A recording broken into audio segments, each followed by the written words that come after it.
Between aging and busy lifestyles, many women struggle with maintaining their physical and mental wellness. At Aquavita Concierge Healthcare Services for Women, we can help you revitalize your health and reclaim your life. We start from within by balancing your hormones, allowing your body to achieve and maintain desired weight goals. We also specialize in peptide therapies, regenerative medicine, sexual health, and aesthetics in our state-of-the-art facilities. Feel better, look better, live better at Aquavita. Visit aquavitality.com and begin your journey today. Alright, so let me get this straight. It was supposed to have been a Saturday special, but once again, sleep came in, and I missed Saturday big time. But you know what? That's really interesting, because, you see, I had to close last night, so at the end of the day, I was done, and I had to go ahead and go to sleep. I couldn't even talk about the source material even if I wanted to, you know? But hey, that's alright. I can go ahead and do it tonight. Because right now, as I'm sitting here and I got the video games on right now, we're going to take it up from the top. The double special continues tonight here on Sunday. Because, welcome to the J-Man Show here on J360 Radio.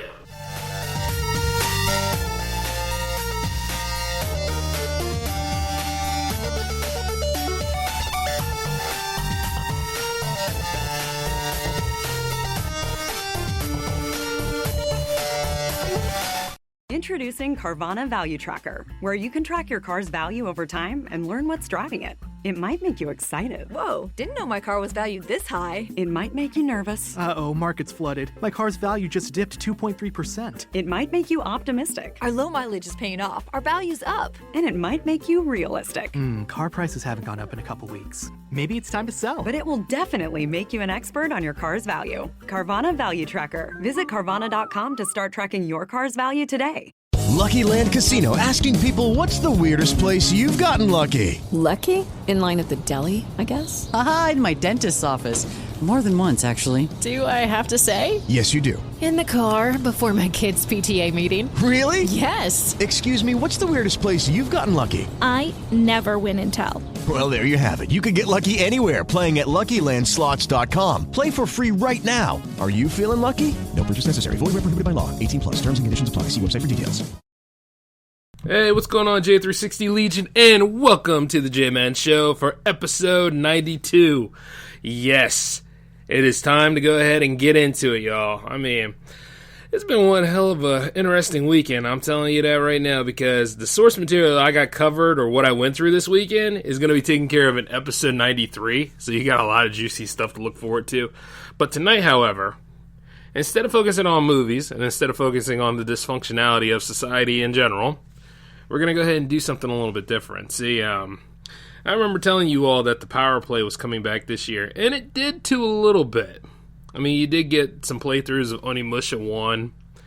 However, you didn't get the final conclusion of that. That's going to come soon enough, you know, due to reasons and being busy and whatnot. But, you know, take it from the top, however, I mean, it was good to see how the systems worked out, but I kind of didn't really like this playthrough, because my vocals were kind of low.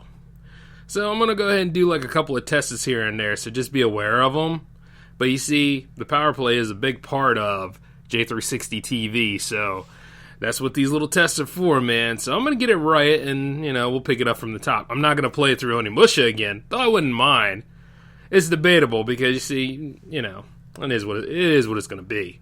But maybe I should go ahead and turn that over to you guys and see if you want that to happen or not. What I really want to do is play the BioShock collection for you all. But for some reason, to this day, you can't stream it without using your capture card. So, and I got more stuff to update.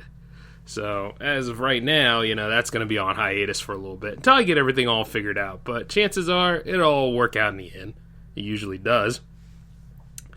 Anyway, in honor of the PowerPlay, though, and for those of you that have been waiting, that's what this episode is all about.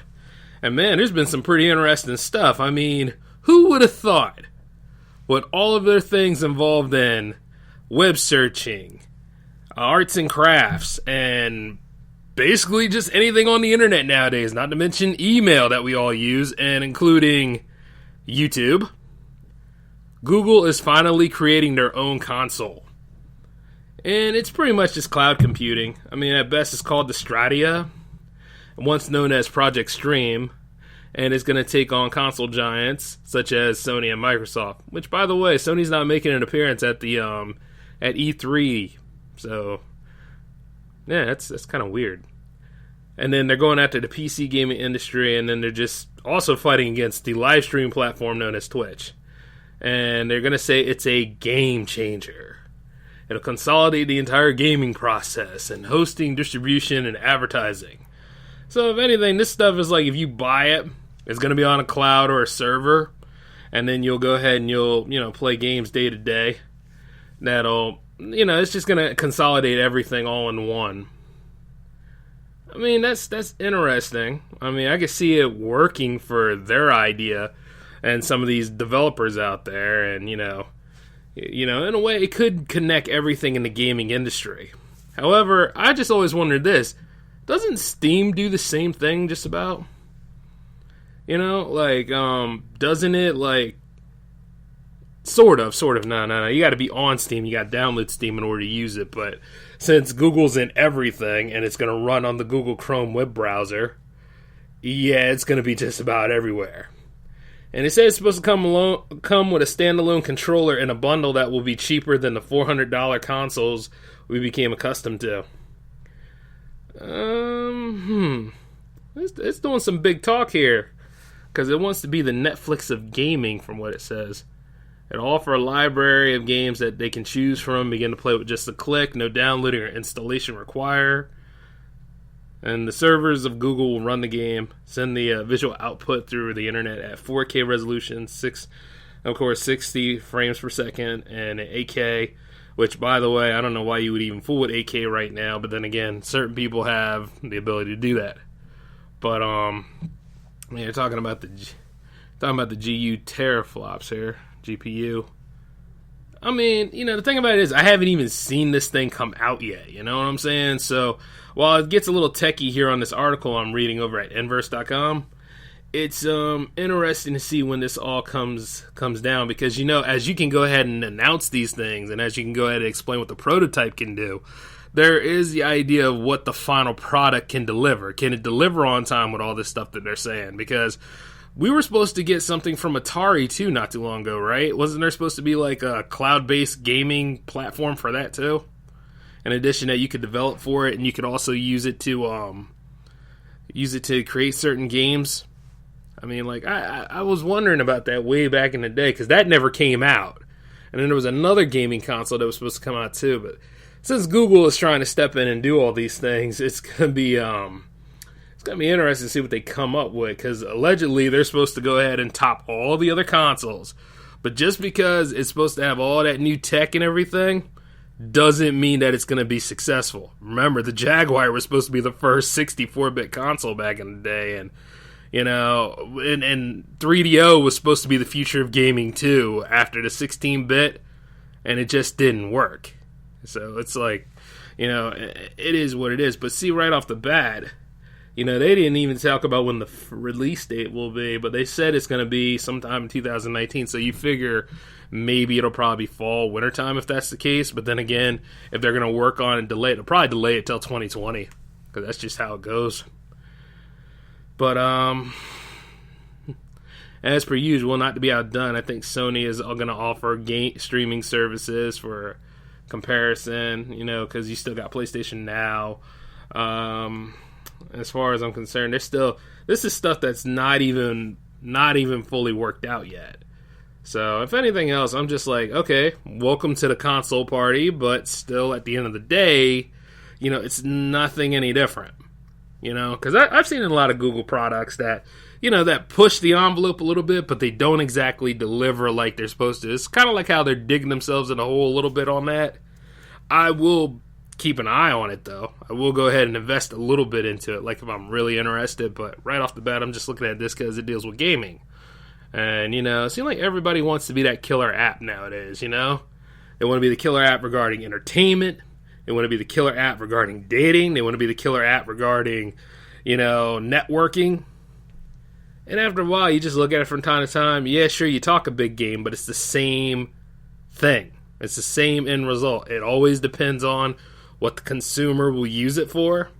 And then 9 times out of 10, how buggy the beta is. And then if it's not in beta for long, kind of like PlayStation Home, remember that back in the day?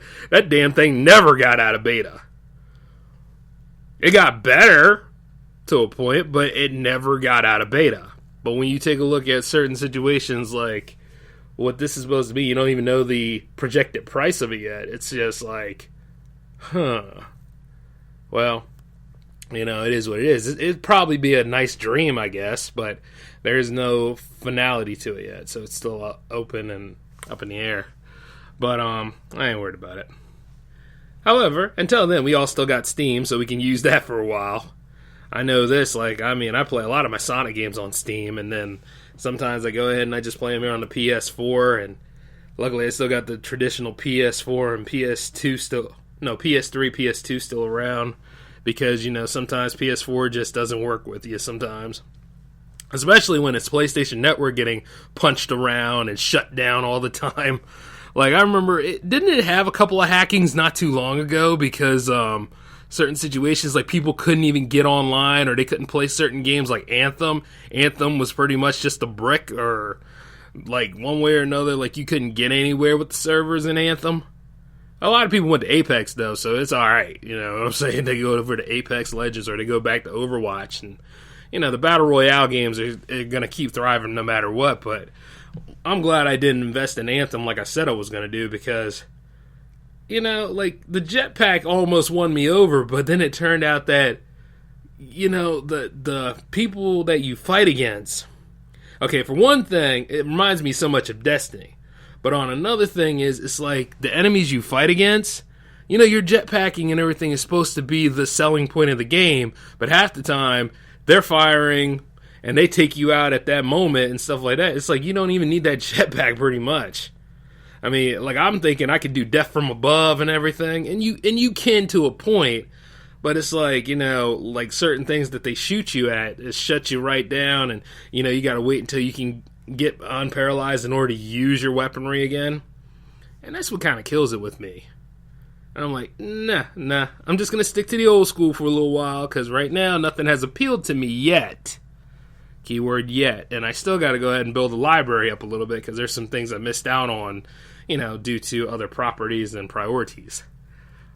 But as I sit here and look at this, I'm also seeing Microsoft is going to build a diskless console.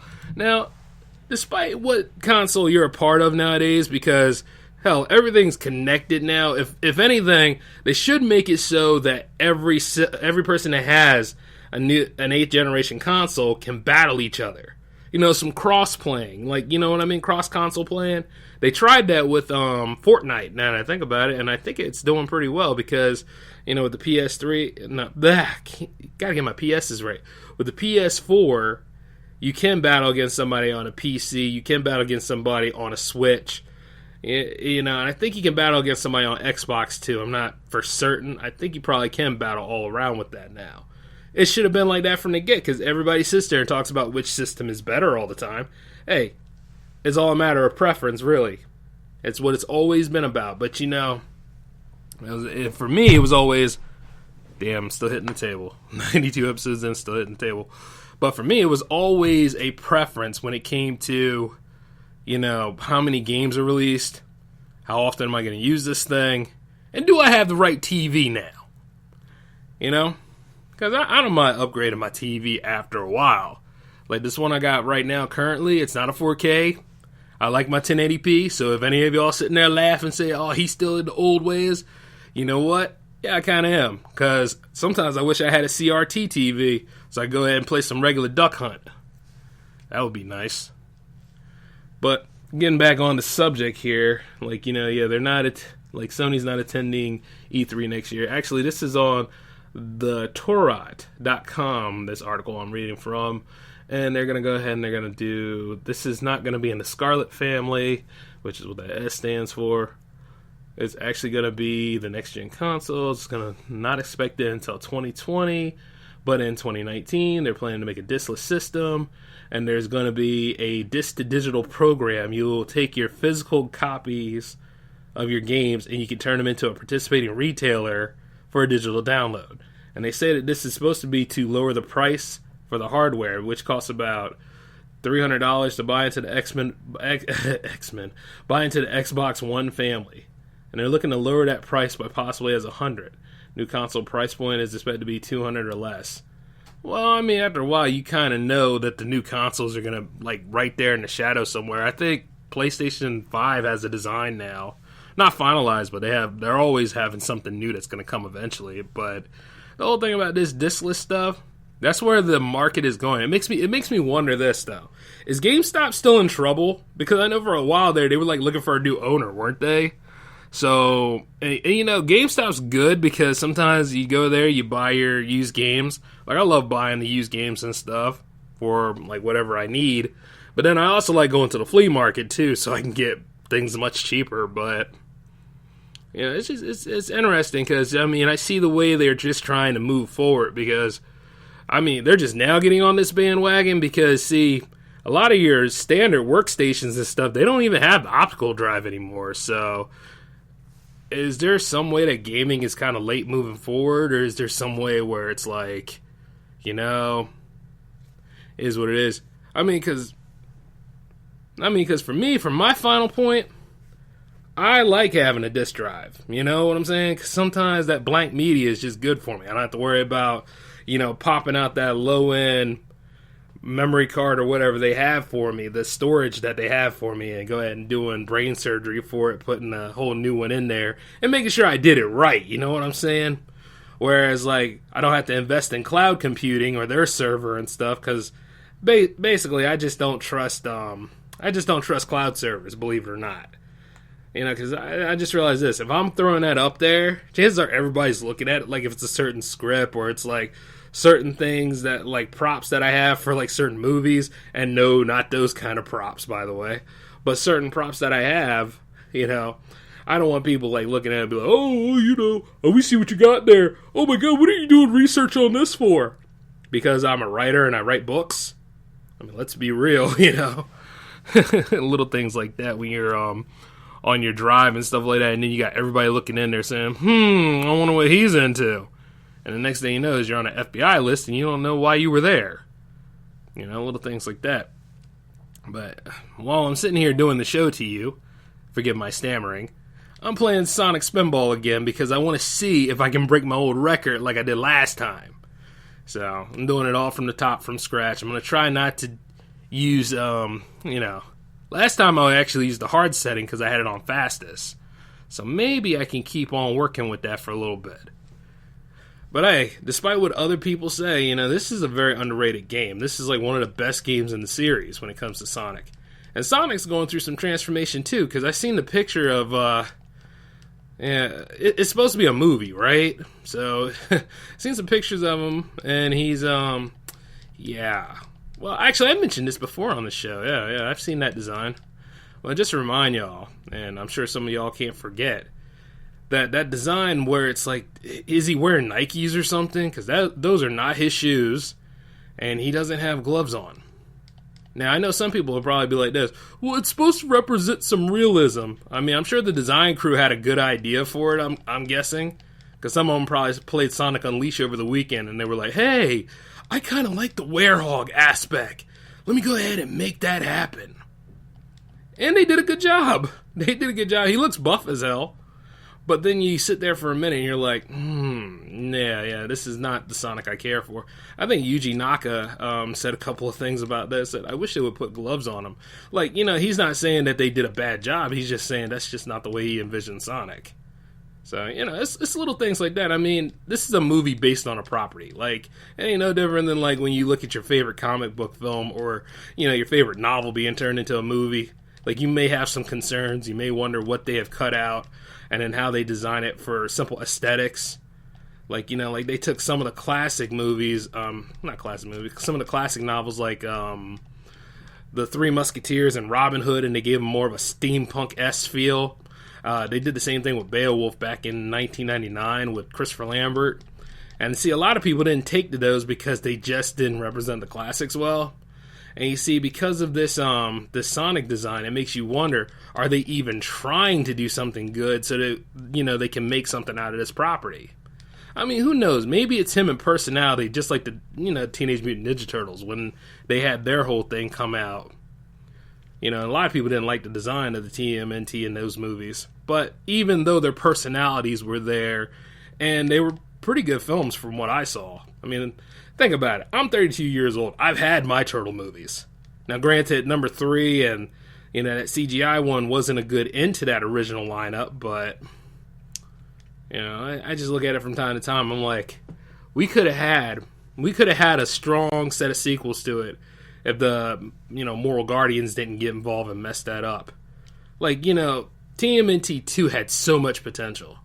But you see, the Turtles didn't use their weapons like anything, and they toned down the violence. Needless to say, the humor was funny. I gotta admit, the humor was on point, but just everything else, could have been a little bit better.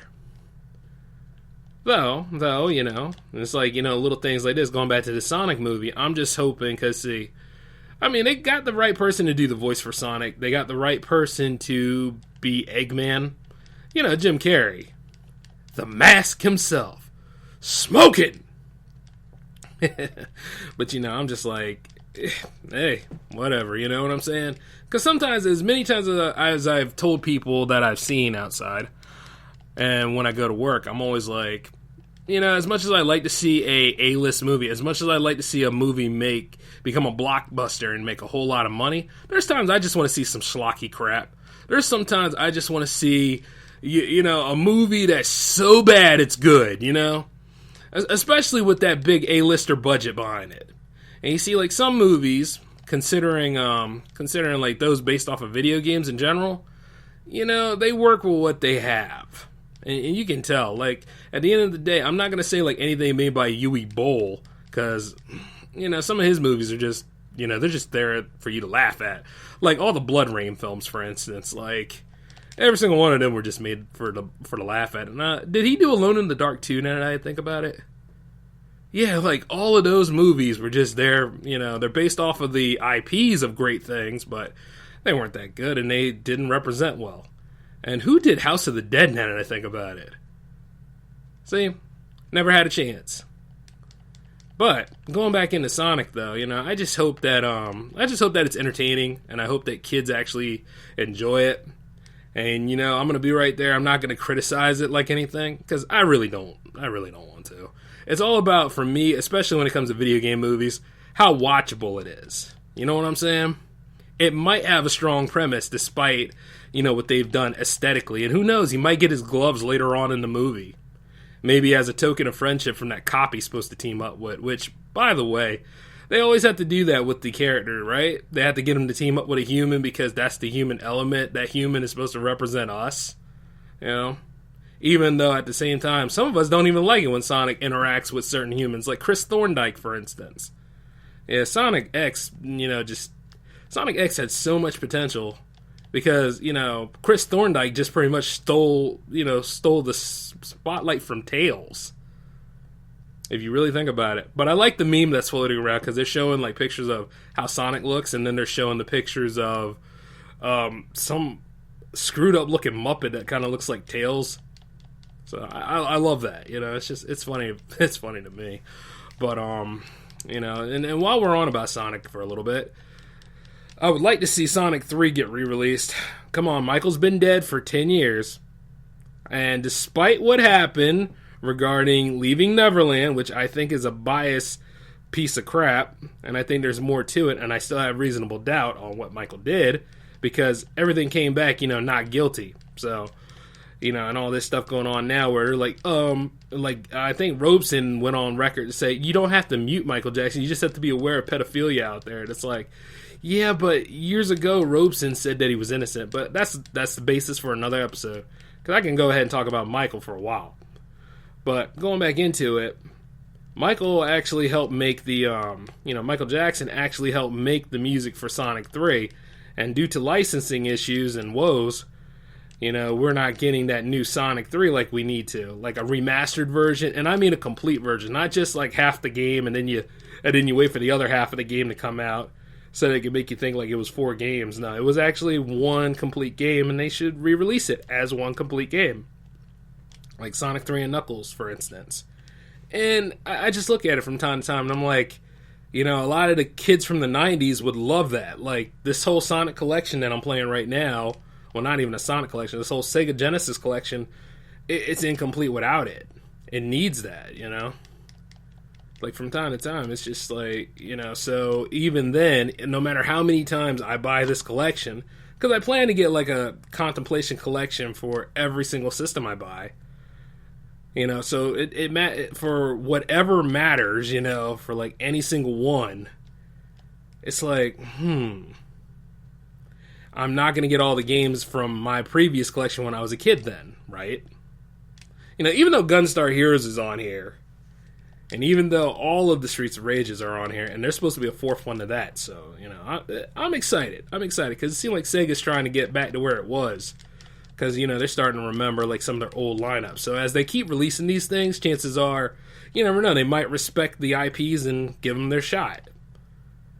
But I know this, they shot themselves in the foot with that last Sonic game that came out. Not Mania. Mania was damn good, but it was, what was it? It was Sonic, what was that last one? It was very forgettable, too. What was that last one? I can't think of it. It'll come back to me. Oh, Sonic Forces. Yeah, that's what it was. Yeah, Sonic Forces was, I don't know. They try to recapture the formula for Sonic Generations, and they try to give everybody that created their own Sonic character at one time the chance to actually be in a Sonic game. I mean, if anything, it had potential to be great, but it was just mediocre. And, you know, you're riding the wave of a successful game. A successful game that was pretty much a fan game that was being made so well that the publisher was like, hey, you know what? Develop this for us and we'll split the proceeds. And, you know, it sold so well because the guy and his crew understood, you know, what we love about the Sonic games. Whereas you look at Sonic Team itself and you're like, Sonic Team, where have you fallen? It couldn't have been when Knights came out. You know? Or Rystar. Then again, I don't know. Rystar was pretty good. We should have had a sequel to that, too. But, you know, basis for another episode. And that probably will be a full-fledged PowerPlay episode. But, you know, like, I'm looking at this now, and I'm like, we should get a new Sonic 3. Now, the problem with that is like, are they going to replace the soundtrack? Are they capable of replacing the soundtrack? Because the soundtrack for Sonic 3, I don't know whether you heard it or not, but chances are if you're listening to this show and you're a video gamer, you have heard it. It's quite legendary. It's a very legendary piece of music. I think I have a pretty good friend out there one time. He's called the Audio Sprite, and he made a remix album of all those Sonic games and their music. He did such a badass job. It was great. We need something like that. We do need that game to come out, because after a while, you keep not releasing it. People are going to be like, well, there's no such thing, is there? And stuff, you know? Unless they got a Wii or something like that, which it did make it to the Wii, but, you know, I just look at it from time to time and I'm like, you know, licensing can be a real pain, but why don't the estate of Michael Jackson and Sega talk to each other, and then we can get over this, you know? And go ahead and re-release it while it's still got some freshness to it. And that's it. That's what I would do, but, you know, people don't want to talk to each other anymore, and it all comes down to money. It doesn't come down to our enjoyment alone, it comes down to money. So, little things like that. But, I also got a little, and this wasn't a part of the itinerary, but I'm going to go ahead and say it anyway. You know, the fighting genre. Oh, wait, actually it is part of the itinerary, never mind. Because I was going to talk about this game. Like, before I get into that, I do want to say the fighting genre has been kind of letting me down a little bit lately. A little bit. Because, you know, DLCs. Like, I'm sitting there, I'm, like, trying to enjoy the game. Now, see, the thing about, I'm not going to mention, like, Street Fighter V, per se. I mean, that has gotten better. It took them a while. It took them, like, the fifth itinerary, and it got better, but I want to say that, Sorry, y'all. Sorry, I gotta stay focused on this boss level and try to talk to y'all at the same time. But yeah, like I don't know. Like sometimes when you buy a game and you got like 20 characters unlocked out of a 40 character roster or so, see that doesn't seem like completion to me. I want characters, the whole roster there. I mean, if you're going to pull this kind of stunt, do it like you did back in the classic day, where, you know, the more you played it, the more you can unlock. Like, even if you had, like, a store in the game, it was all based off of a point system that you had in the game, like playing Weapon Master Mode for Soul Calibur, any of them back in the day. You know, it gave you a reason to keep playing.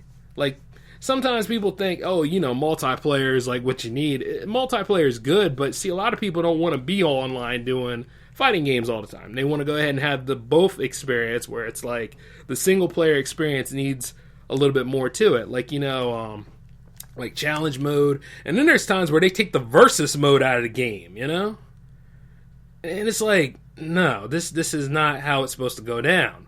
Oh, well, you know, you're playing against people online. I'm like, I understand that, but you see, there are different modes in the game that will keep me playing a little bit more than that, because sometimes the people I fight against, you know, they're not the best kind of people. Or there's times where, you know, the server's slow and the right people don't come on. Or there's times where PlayStation Network has a hiccup and I can't get onto the online server, but at least I got something to play the game with. It's little things like that where you're like, you know, I'm not getting the value here. Man, I really can't. I'm really not the best with these bonus levels in Sonic Spinball. The ball just bounces everywhere and then it just goes right straight down through the hole. But, you know, going back into what I was saying about the fighting games and stuff, and, like, that new Killer Instinct that came out, game was beautiful. I didn't like the idea that I had to buy the fighters as soon as they came, you know? I don't have to buy the fighters, but you know what I'm saying. Like, you know, like, you'll have, if you want this character, you have to buy them. And it's like, I don't know. I'd rather just earn them, you know? Like, what's wrong with doing the classic way of doing stuff? Or, you know, you get where you need to be. Like, you play the game on extra hard or something like that, and then you, you know, and then you fight against that character in a special bonus round. Like, that stuff is awesome. Like, I mean, I remember that happening when I played Mortal Kombat 1, and you had to go through a whole series of challenges so that you can battle against Reptile. You know, because Reptile wasn't a playable character until the second one. But the first one, you could fight against them if you went ahead and you went on, like, it was a special circumstance. Kind of like when you unlock blood at your house. Yeah, like the arcade class had that stuff standard, but you see, home console, however, you know, you had to unlock it. And that was one hell of a time, because I remember me and my dad used to have to always be in a hurry to go ahead and try to get the blood code and everything. And then along with other goodies that you could find. Like, see, I guess because they had a lot of time to develop for those games back then, whereas now it has to be instant gratification, and then DLC is like the next way that they can make money doing this kind of stuff. And then some of those characters that you pay for might not even be worth it, or have the recycled moveset of another character that you play as. And then there might be the chance where it's, you know, you're paying all this money for costumes. It's not really all that great. And then, like, you know, and I have a friend that always speaks out about this. Like, he's like, oh, you know, I don't like the idea that we have to go ahead and buy the DLC for certain stuff. And I'm like, okay, you know, you don't have to, but you see, because I used to speak out about it. But then I kind of see where he's coming from, because we need more completion than this. The Street Fighter games are notorious for it, because you're paying, like, on some of the circumstances, you're paying like $20 for costumes now. You know, instead of just like, you know, like your season 1s, your season 2s and all. And it's just, you know, sometimes it really depends on the circumstances, because I like some of the sales that PlayStation Store does. But then I start to ask questions too, you know, like, am I getting fulfillment out of this? Am I even going to play the game as often as need be? Or does this even add to the actual story? And, you know, I had to think about that when I was playing Final Fantasy 15. Which, by the way, give or take on what anybody says, it's a good game. Beautiful game. Great music. Gameplay takes some getting used to. Battle system definitely takes some getting used to. But everything else, you know, it's got that nostalgia feel that actually helps sell it, you know? Because it was supposed to have been it was a rehash of a product that should have been made back in the PS3 time. And not only that, it was And not only that, but they did something else to it not too long ago. And not only that, when they made the changes, it actually works for that story. And they try to bring back a bunch of other things, because I think there's a celebration going on when you buy, like, the Royal Pack edition, where they got tidbits of stories from other Final Fantasies in there. So, it checks out. I mean, that's what, won me over to go ahead and buy the DLC. But I could do a whole episode on, like, why DLCs and, about DLC. And I don't see, like... Yeah, I'm not going to waste any more time on that subject now. Moving on. However, going back to fighters, though, the one that's really got my attention right now, because it was Dead or Alive 6. Dead or Alive 6 is great, but I don't see myself spending $93 for DLC and all that kind of stuff. I mean, I don't care how sexy the costumes are. I'm just not going to do it. But, like, the one that's really got my... And then Soul Calibur 6 doesn't even have all the characters out yet. So that's in reference to what I was saying earlier. And then you have Mortal Kombat 11 coming out. It looks good. Now, I just need to play the damn thing. You know what I'm saying? Because sometimes, just because it looks good doesn't mean that it plays well. I'm ready for it, though. I'm ready to go ahead and just do as many fatalities. I'm ready to do babality. I'm ready to do brutalities. I'm just ready for this to happen. And you know what? The thing about it is that everybody's so excited about it, it's almost like 10 didn't even happen. Because 10 had its problems. It was alright, but it had its problems. Like where you had to fight in that damn gauntlet match so you can go ahead and get certain characters back and stuff. And that was a pain in the ass. And, at the end of the day, you really didn't need that to go down, It's just like... But then again, I can understand, because a lot of characters died in Mortal Kombat 9. Which, by the way, deserves another playthrough. So I'm going to go ahead and look into that. Especially since I got the PS3 over there on the other side. I might just go ahead and just play the hell out of it. And the fatalities are even more brutal.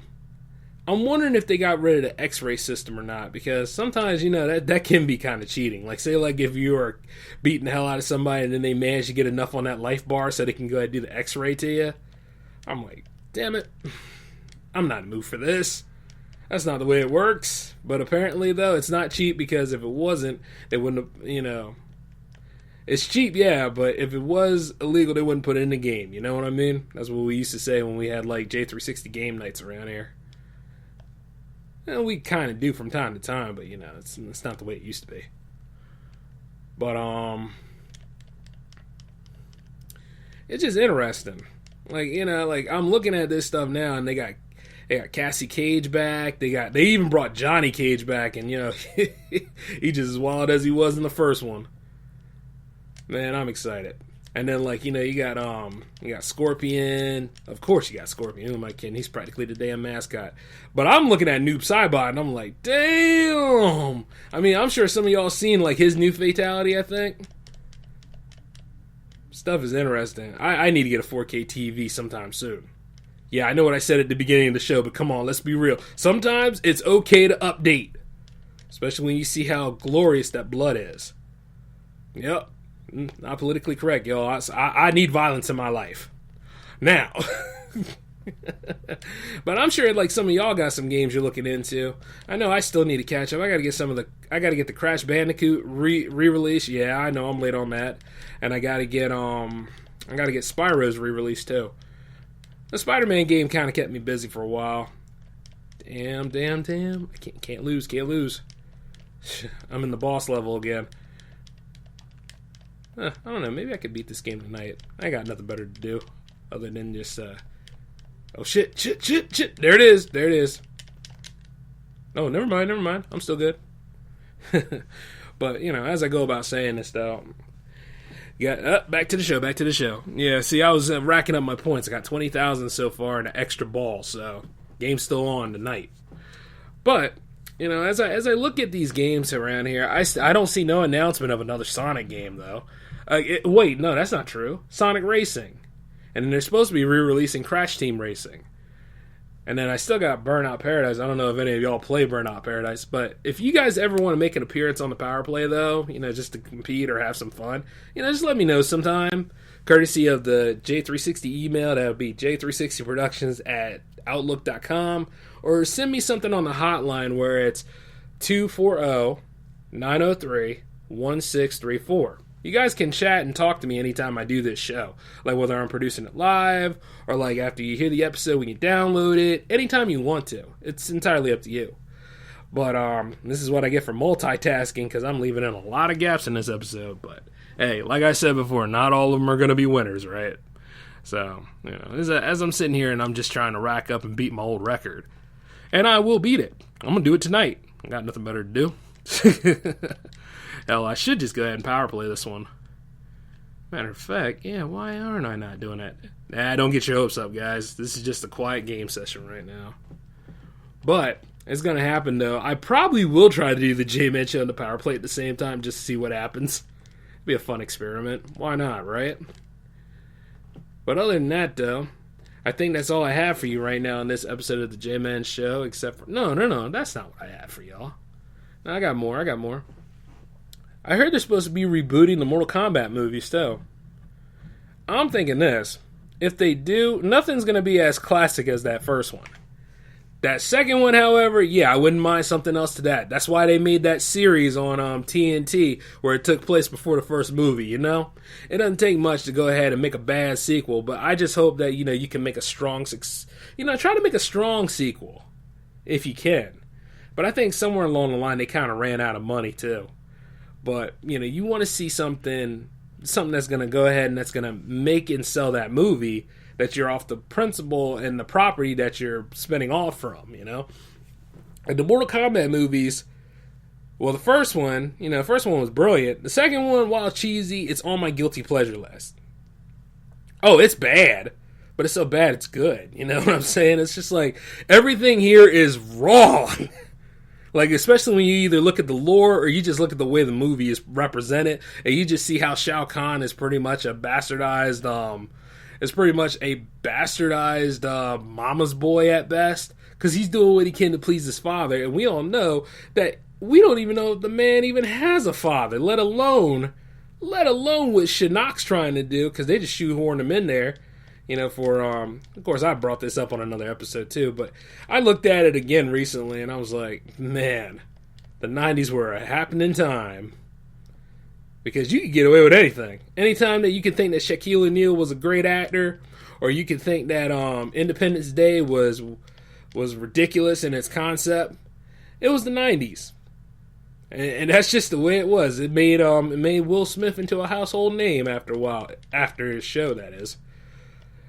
Man, and I mean, like, I look back at that Mortal Kombat Annihilation, 6 days to save the world when there's 6 days to destroy it, and then you see, like, the graphics that took place, they were cheesy, and then you see, like, certain characters that you didn't like, they stayed throughout most of the movie, and then you saw, like, characters that you did like weren't even mentioned or they were killed off.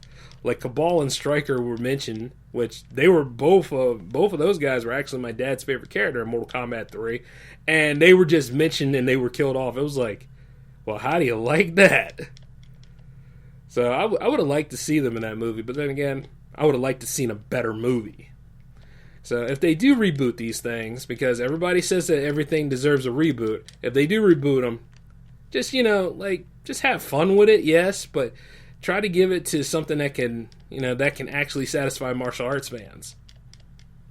And I could say try to make something that satisfies gaming fans, but hey, man, we've been holding out for too long. You know what I'm saying? I think they're going to try to do Mario. I think Paramount wants to do Mario movies, too. So, and, you know, it's kind of late, right? Because pretty much people have gotten to the idea that whenever you play a Mario game, you are Mario. You know, so are you going to try to give a character that has, you know, the blank slate personality a personality now? Or are you going to try to take bits and pieces from the actual show to use? See, that's where the question is when you look at it as like a creator and a filmmaker, you know? So it makes you wonder where they're going to go with that idea as well. I mean, if anything, you want to make a movie on something, you can make a movie on Wario. He's got a lot of personality and he's got a lot of issues. But that's why, you know, we love him. But now I got to say, you see, now I got to go ahead and say that's all I have for you guys. And you know what? The truth is, it is. You know, and I apologize for not getting this double special out at the right time.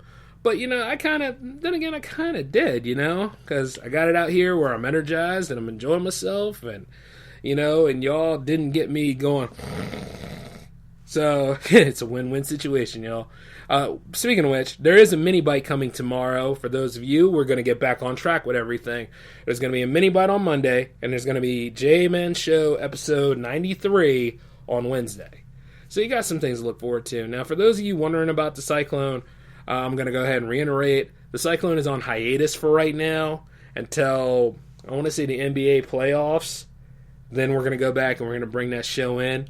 So, you have some stuff to look forward to regarding that series because, I'm working on a production plan and a schedule that benefits everybody. The problem is it's not going to please everybody, but it's going to benefit. And that's something we could talk about in like a little TED Talk situation with me, But hey, until then, I want you all to take it easy, and I want you all to take care of yourselves. We'll go ahead and we'll talk about something interesting from 93 this Wednesday, and then we're going to talk about something interesting for 94, because I think I got the plans for that already circling in motion. But until then, this is J-Man, signing off.